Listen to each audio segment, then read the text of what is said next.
Everyone, welcome back to concept clarity. आज मैं discuss करने वाली हूँ strategy to score well in English literature ICSE class 10th board exam. कि आखिर आपको ऐसे कौन से की पॉइंट्स अपने माइंड में रखने हैं एग्जाम देते समय कि आपके भी अच्छे मार्क्स आ पाए इंग्लिश लिटरेचर में।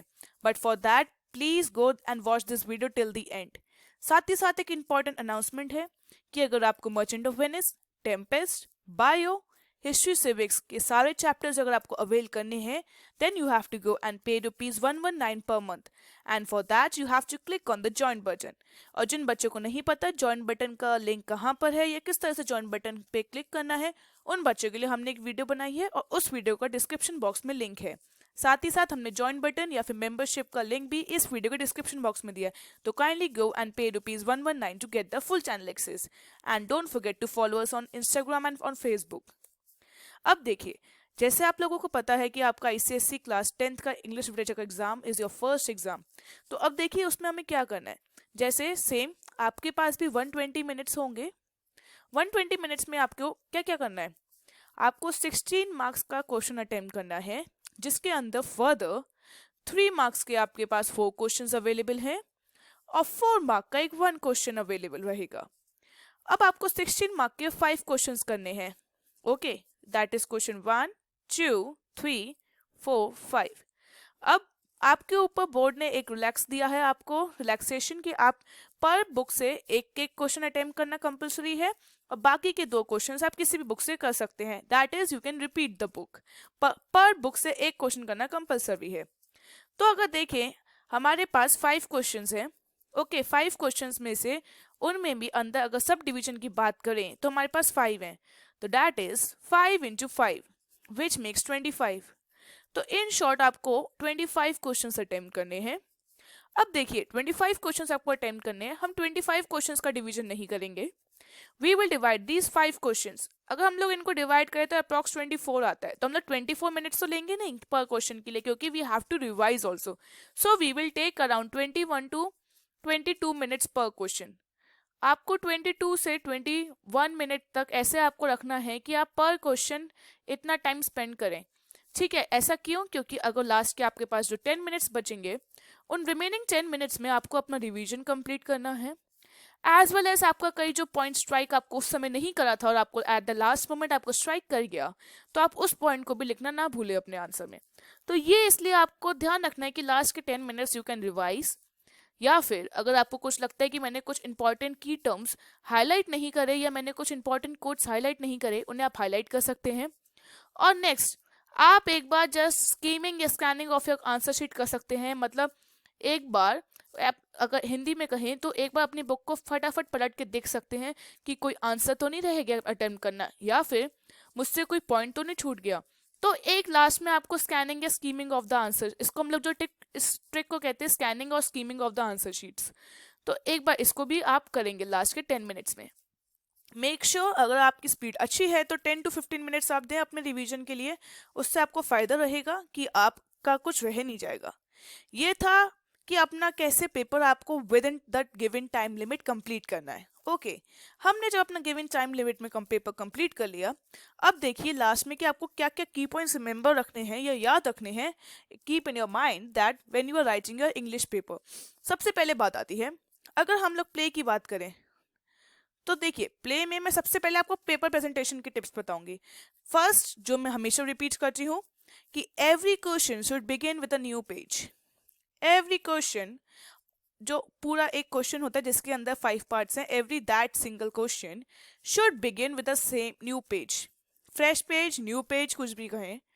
और जब आप सेक्शन नया स्टार्ट कर रहे, that is a poetry, play या फिर स्टोरी, उसको भी प्लीज न्यू पेज से स्टार्ट करें so that the examiner know that you are starting with the new question. तो इसको भी फ्रेश पेज से ही स्टार्ट करें। ओके, आईसीएसई आपको एम्पल नंबर ऑफ पेजेस देता है, तो इसलिए don't go and save pages there. Make sure that your presentation is at 100% level. Okay, अब बात आती है कि प्ले में आपको क्या क्या रिमेंबर रखना है। देखिए अगर मैं मर्चेंट ऑफ वेनिस की बात करूँ, क्योंकि हम लोगों ने merchant of Venice concept clarity पे कवर करी हुई है, तो मैं उसके ही पॉइंट ऑफ व्यू से बात करती हूँ। देखिए मर्चेंट ऑफ वेनिस में अगर जैसे कहीं को आ जाता है कि कास्केट्स को डिस्क्राइब करे कि गोल्डन कास्केट पे क्या लिखा था, ठीक है, या फिर अगर क्या कहते हैं गोल्डन कास्केट के अंदर स्क्रोल्स जो निकले थे उनमें क्या लिखा था। तो मैं आपको सजेस्ट करूंगी, still you have around a week to appear for the exam. उनकी जो कोट्स हैं या उनकी जो डिस्क्रिप्शन है, प्लीज लाइन बाय लाइन याद कर लीजिए, लाइन बाय लाइन, क्योंकि इट इज वेरी स्कोरिंग। अगर आपको 3 मार्क्स में आया कि what was written in the scroll of the golden casket या गोल्ड कास्केट, तो आप कह सकते हो उसमें बेसिकली लाइन ये थी, all that appear all that glitters is not gold. कि उसमें उन्होंने ये कहा था कि क्या कहते हैं, इवन द गोल्डन मॉस्क्यू या mosque, even the golden mosque is covered outside from the gold plate but inside it contains the dead body only. Okay, तो ऐसे आप याद करें, तो इससे आपको क्या रहेगा, it is very eye catching for the examiner, कि एग्जामिनर को देगा हाँ this student is already put all the 100% efforts in the exam. तो आपको खाली मैं ये कहूंगी कि कास्केट के ऊपर की जो डिस्क्रिप्शंस थी, कि जो रीड करके उन्हें चूज करना था कि कौन सा कास्केट उन्हें चूज करना है, और स्क्रोल्स के अंदर का डिस्क्रिप्शन, कि जब आपका अंदर स्क्रोल आपने रीड करा तो उसके अंदर क्या लिखा हुआ था। माना कुछ स्क्रोल्स का गोल्डन का बहुत लंबा है, आई नो, मेक श्योर आप उसमें कम से कम उसमें 15 लाइन्स है, तो make sure at least you learn 8 lines, कुछ तो याद करें, ताकि एक आपका अच्छा इंप्रेशन रहे। आपको मार्क्स आपकी डिस्क्रिप्शन के ऊपर नहीं मिले, आपने जो क्वालिटी ऑफ लाइन याद करी उसके ऊपर मिले। देखिए, अगर 3 मार्क्स में आपने अगर 8 to 9 लाइन्स लिख दी उसी वर्ड टू वर्ड उसी स्क्रॉल की, तो you are definitely going to get 2.5 marks. फिर एग्जामिनर रीड नहीं करेगा कि आपने डिस्क्रिप्शन में क्या लिखा है और उसका एक्सप्लेनेशन क्या दिया है, आपको इसी के मार्क्स मिल जाएंगे। So that's my 100% suggestion that please go for it. अभी भी टाइम है, 3 कास्केट्स हैं, और 3 कास्केट्स और उसके 3 डिस्क्रिप्शन और 3 उसके स्क्रॉल के description, in short it is 6 याद करें, एक दिन में एक ही करें, आराम से करें, एक दिन में एक ही कास्केट के बारे में याद करें, पर प्लीज करें, ये बहुत इंपॉर्टेंट रहता है। और नॉर्मली कास्केट का कई का सीन आ ही जाता है। ओके, आपका जब ये हो जाए casket, we are done with the casket scene. अब मेन आती है पोशिया की स्पीच ऑफ मर्सी। उसको प्लीज याद कर लें, क्योंकि हम जब school at during my school time teachers वो लाइक मर्सी आ गई, इसको याद कर लीजिए, ठीक है, सॉरी मर्सी, इसको याद कर लीजिए। क्यों? क्योंकि ये आएगी ही आएगी। During the plays also, during जब हमारे क्लास स्कूल्स में प्ले होते थे, हम मर्सी की स्पीच ही पोशिया की 80% ऑफ द टाइम यूज करते थे। तो इसलिए मैं कह रही हूँ मर्सी की स्पीच इसको याद कर लीजिए, क्योंकि कई बार आ जाती है 4 मार्क्स में कि गिव पोशिया स्पीच ऑफ मर्सी, या फिर ऐसे कह सकते हैं how the drop of water is doubly blessed, rain वाली, वो ये इसी का ही पार्ट है। तो अगर आप मर्सी की अगर आपने स्पीच को ही कोट कर दिया, तो आपको 3 मार्क्स तो आराम से अपने आप खाली कोट करने के ही मिलेंगे, कि वर्ड टू वर्ड आपने कोट करा है जस्ट फॉर योर एफर्ट्स। बाकी 1 mark is for just you are describing it. Okay, तो अगर आप 4 मार्क्स में उसको डिस्क्राइब करने बैठे, then you have to write 1 page, और उसमें भी कंफर्म नहीं है कोई कि क्या कहते हैं, क्रेडिटेबिलिटी नहीं है कि आपको 4 में से अराउंड 3 to 3.5 मार्क्स मिलेंगे। बट अगर आपने स्पीच लिख दी पूरी मर्सी की, तो या you are getting around 3.5 marks, क्योंकि यहाँ पे आपको पता चलता है कि ये जो चीज़ें हैं ये आपको नॉर्मल स्टूडेंट से और टॉपर के बीच में यही डिफरेंस देती हैं, यही चीज़ें। तभी मैं कह रही हूँ आपको इनको याद करना चाहिए। ये आपका हो गया, उसका याद करिएगा मेन बसानियो का, कि बसानियो ने किस तरह से चूज करा था अपना लेड कास्केट, वो एक पूरा सीन उसे याद करिएगा। और दूसरा फिर वो पोशिया ने कैसे कहा था कि she will die crying like a dove वाली, वो पॉइंट उसको याद करें, क्योंकि उसने उसमें काफी अच्छा बताया था कि that the floor will be like the tears of blood, tears of my tears will be getting from my eyes and all. इसका मतलब पूरा एग्जैक्ट मेरे को याद नहीं, ऐसे ही था, तो उसको प्लीज याद करिएगा, क्योंकि वो आ सकता है सीन की पोर्ट्रे द इंटायर सीन, या फिर tell the entire scene of the room when Bassanio was choosing the lead casket, तो ये आ जाएगा। ये these are the questions for sure that आएंगे अगर इस प्ले में, इस सीन में से आया तो इसको याद रखिएगा। उसके बाद कोर्ट, आपको अपने कोर्ट का सीन याद रखना पड़ेगा, क्योंकि कोर्ट रूम का सबसे पहले तो सेटिंग याद रखनी पड़ेगी कि सेटिंग क्या थी उसकी। सेटिंग के बाद आपको ये याद रखना है कि उसकी सेटिंग मतलब ये, सेटिंग का सेंस का मतलब ये है कि आपको ये बताना है कि कहाँ पे पोशिया थी, कहाँ पे बसानी होता है, एंड हाउ वाज पोशिया dressed as a lawyer as well as a man, तो आपको ये बताने पड़ेंगे, ठीक है। अब फिर सेटिंग के बाद आपको पोशिया की हाउ पोशिया प्लेड शाइलॉक, आपको ये बताना पड़ेगा कि कैसे उसने शाइलॉक को कहा था कि आपको you have to take out the flesh without even a single drop of blood coming out from it. ये आपको पूरा सीन एक्सप्लेन करना पड़ेगा, और उस वाली स्पीच को याद कर लीजिएगा, उस वाले उसके नरेशन को, कि कैसे उसने कहा था कि ब्लड के बिना आपको फ्लैश का पाउंड ऑफ फ्लैश लेना है, ये वाला पार्ट याद करिएगा। ओके, इतने पार्ट को याद करने के बाद आई डोंट थिंक ये इंपॉर्टेंट पार्ट्स हैं, इसी में से काफ़ी आता है। इन पे ज़्यादा फोकस रखिएगा अपना, क्योंकि ये सीन, ये प्ले के वो है, मतलब सीन चेंजिंग, ये क्लाइमेक्स है, ये इनको याद रखना इंपॉर्टेंट है। अब जब आपने ये कर लिया, अब देखिए आंसर्स कैसे लिखने हैं। अगर आंसर्स अगर डायरेक्टली आते हैं कि जैसे फॉर एग्जांपल पोशा की ब्लड वाली वो मर्सी की स्पीच बताइए, तो मर्सी की स्पीच में आप डायरेक्टली पहले डबल कोट्स के अंदर स्टार्ट करेंगे। डबल कोट्स के अंदर आप अपनी स्पीच को पूरा पहले एज इट इज लिखेंगे। ओके, आपने जब स्पीच पूरी लिख ली एज इट इज, उसके बाद फिर लास्ट के make sure around 3 to 4 lines उसे उसमें को एक्सप्लेन कर दीजिए। 4 में से definitely you will gate 2.5 for the exact speech आपने जो लिखी है, एंड फॉर इधर आपको 1 मार्क्स या फिर 1.5 पर द एग्जामिनर, ही और she will give you for the explanation of those lines. तो आपको अराउंड 3.5 तो आराम से मार्क्स फेच हो जाएंगे।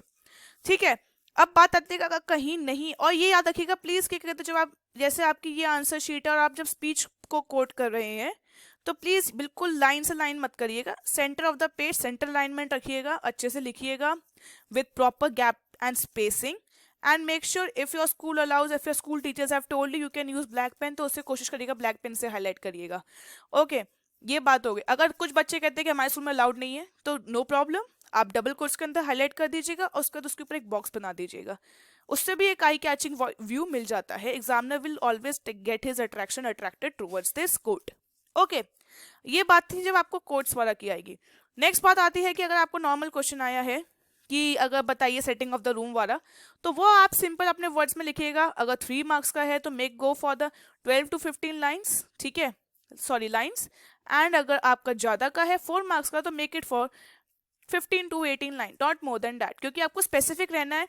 मानना इंग्लिश का पेपर है, people write story in this, but not two stories, not too long, not too lengthy. History का पेपर भी नहीं है, थोड़ा स्पेसिफिक रहिएगा। ओके, अब बात आती है स्टोरीज की। हमें स्टोरीज में जैसे अगर मैंने आपको सैम्पल पेपर देखा था, तो इस बार आई थी आपको पंचायत वाली कि अबाउट द 2 फ्रेंड्स आलगू चौधरी वाली, ठीक है। अब जैसे उसमें आपसे बेसिकली सारे सेटिंग्स नहीं पूछे गए थे, उसमें आपसे पूछा गया था कि कैसे ग्राम panchayat decided that Algu will be giving the payment to his friend and all.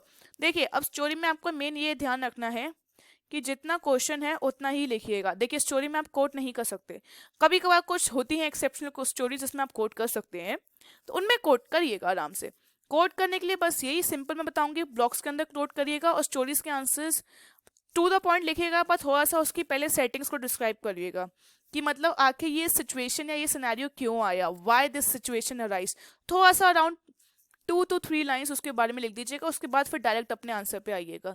Directly मतलब शुरू ना हो जाए कि मतलब यार दिस स्टार्टेड बिकॉज, नहीं, थोड़ा सा लिखिए when she was in the village, then he came there and then because of that, ऐसे मतलब घुमा के लिखना है, डायरेक्टली स्टार्ट नहीं करना आंसर। ओके, स्टोरीज में और कुछ ऐसा अलग टिप नहीं है। हाँ, बस ये याद रखिएगा बहुत लंबे आंसर्स नहीं, 4 मार्क्स में ज़्यादा से ज़्यादा go for 20 lines in stories, उससे ज़्यादा नहीं। ओके, और इसमें भी मैं आपको रिपीट करती हूँ, please start every question with a fresh page, और स्पेशली ऊपर मेंशन कर दीजिएगा कि पार्ट कौन सा है और stories, then start with the question. Please question numbers अपने ध्यान से डालिए, क्योंकि अगर आपने क्वेश्चन नंबर गलत डाल दिया तो देन आपके 16 marks all in when, even if your answer will be the best answer attempt in ICSE board exam, पर आपका क्वेश्चन गलत है तो इट इज विल बी 0। अब बात आती है पोयम की। देखिए, poem is a very wide, बहुत वाइड है पोयम में स्कोप, आपको सब मिल सकता है। मेटाफर्स कह सकते हैं कि बताइए मेटाफर्स कौन से यूज हुए हैं, फिगर ऑफ स्पीचेस मांग सकते हैं वो आपके पोयम में, आपसे क्या कहते हैं सेटिंग मांग सकते हैं, सेंट्रल आइडिया मांग सकते हैं, और फिर वाई अबाउट द पोएट मांग सकते हैं कि, या फिर कह सकते हैं वाई ही रोट दिस, और फिर यही नाम क्यों दिया, why this title only to the poem. बहुत क्वेश्चंस है इसमें, तो मतलब एक इनफाइनाइट नंबर ऑफ क्वेश्चंस बैठते हैं। तो इसके लिए आपको क्या करना है, आपको अपनी गाइड मिली हुई है सबको, एक्सिवर पिंटो की या और भी जो भी XYZ आपको मिली है, दैट्स वेरी गुड। ओके, अब उसमें सबसे पहले आपको अपने फिगर ऑफ स्पीचेस याद करने हैं, कौन कौन से फिगर ऑफ स्पीचेस उस पोयम में है पर्टिकुलर। उसके बाद आपको देखना है कि अगर टाइटल बहुत स्पेसिफिक है कि मतलब इसका क्यों ऐसे ही दिया है, उसको देखिए। सेंट्रल आइडिया तो आपको हर पोयम का करना है, क्योंकि central idea in 95% of the cases आता ही आता है, सेंट्रल आइडिया आपको करना ही करना है। और उसके बाद मेटाफर्स ही आपके फिगर ऑफ स्पीच में ही आ गए। सेटिंग कभी कभार पूछी जाती हैं तो गो फॉर इट, एक रीडिंग तो कर लीजिएगा प्लीज, क्योंकि सेटिंग से आपको अपनी पोयम का सेंट्रल आइडिया डायरेक्टली और इनडायरेक्टली मिल जाता है। और पोएट के बारे में तो आपको रीड कर लीजिएगा, क्योंकि आप जब सेंटर आइडिया रीड करेंगे तो पोएट के बारे में पहले से ही आ ही जाता है कि since the poet was in the very deep state and what he was in not a good condition so he wrote this poem, he wanted to correlate himself, तो ऐसे आ ही जाता है। ओके और वाई आपको अलग से पढ़ना पड़ेगा कि why he wrote this poem, या फिर why this poem only, and या फिर इस पोएम का क्या सेंट्रल आइडिया हो गया, तो फिर क्या इसका मेन थीम था, ऐसे आपको आ जाते हैं। तो पोएम बहुत लंबी खिंच सकती है, ठीक है। अब बात करनी है पोएम में, please I request you in poem also quote as much as possible, as much as possible. जितना आप कोट करेंगे उतने आपके मार्क्स आएंगे, ठीक है। अगर आपने जैसे 3 मार्क्स में आपने अगर 2 बार कोट कर दिया 2 लाइन्स, एक ये एक फेज इधर 2 लाइन्स का, और 4 कोट्स, तो मतलब आपके इन शॉर्ट 2 कोट्स हो गए विथ 4 लाइन्स, तो 4 लाइन्स, ठीक है। और आपका 3 मार्क्स का क्वेश्चन था और आपने उसको फिर बाद में 2 to 3 लाइन्स में आपने उसको एक्सप्लेन भी कर दिया। ओके सो देखिए 3 मार्क्स में examiner will definitely give you 2.5 marks if your quotes are right, absolutely right, तभी। तो इसको ध्यान रखिएगा, कोट अच्छे से करें, एज मच एज पॉसिबल करें। अगर आपको सेंट्रल आइडिया भी देना है तो उस कोट से ही स्टार्ट करें कि सिंस पोएम ऐसे थी तो आपने यहाँ से शुरू करा। Stopping by woods on a snowy वो था आपका, तो उसमें भी आप पहले लिख सकते हैं, जैसे कि कहते थे वुड्स आर लवली जाक and ji but I have promises to keep and miles to go before and sleep and miles to go before and sleep. उसके बाद सेंट्रल आइडिया देना शुरू करें, क्योंकि वही एक अपनी सबसे ज़्यादा इंपॉर्टेंट है, ठीक है। और ऐसी सारी पोएम है, जैसे कि कहते हैं अगर आप उसकी बात करें a small pain in my chest, तो उसके बाद भी आप स्टार्ट में सकते हैं लास्ट में क्या कहते हैं what my wife would think of me such a man, वहां से स्टार्ट करें, अच्छे से स्टार्ट करें। मतलब जो मेन पोएम को अट्रैक्ट है, जो क्लाइमेक्स सीन है या जो लास्ट के एंडिंग सीन है, उससे आप अपना कोट करके सेंट्रल आइडिया स्टार्ट करें। या फिर अगर कोई मांगता है कि क्या कहते हैं what was the main theme, वहां से स्टार्ट करें। It will definitely give you fetch, help you to fetch marks. Okay ये हो गया। अब क्या करना है, कोट्स आपने कर दिए, जब फिगर ऑफ स्पीच आएंगे तो उसमें भी ध्यान रखिएगा। जब कई का पोएम में 3 मार्क्स का रहता है, describe all the as much as possible figure of speech of the poem, तो आपको फिगर ऑफ स्पीच में क्या करना है, उसमें भी आपको पहले कोट करना पड़ेगा, तभी आप बता पाएंगे। अगर आपने घुमा के लिख दिया कि metaphors use, there were metaphors use in the poem, और आपने ये नहीं लिखा कि मेटाफर्स कौन से यूज हुए थे, इट इज ऑल यूजलेस। तो पहले आपको कोट करनी पड़ेगी, फिर उसमें दिखाना पड़ेगा in this sentence metaphor were use and that are this, इस तरह से आपको लिखना पड़ेगा। ओके ऐसे नहीं कि कुछ भी आप लिख सकते हैं। जैसे अगर क्या कहते हैं shopping by woods on a snowy evening में अगर आप बात करें तो horse was the inner consciousness of the poet, तो आपको पहले लिखना पड़ेगा my horse give me a bell harness bell a shake to ask if there is some mistake, तो horse is compared as to the inner consciousness of the poet. तो आपको ऐसे लिखना पड़ेगा, पहले कोट फिर लिखेंगे, first you have to quote and then you have to explain, then only you will get marks else you will get 0, ठीक है।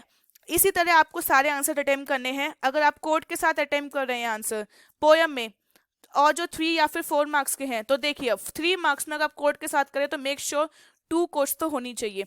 अगर आंसर आपको चॉइस ही नहीं देता मोर देन 1 कोट की तो इट्स ओके, पर make sure that you try go for 2 quotes.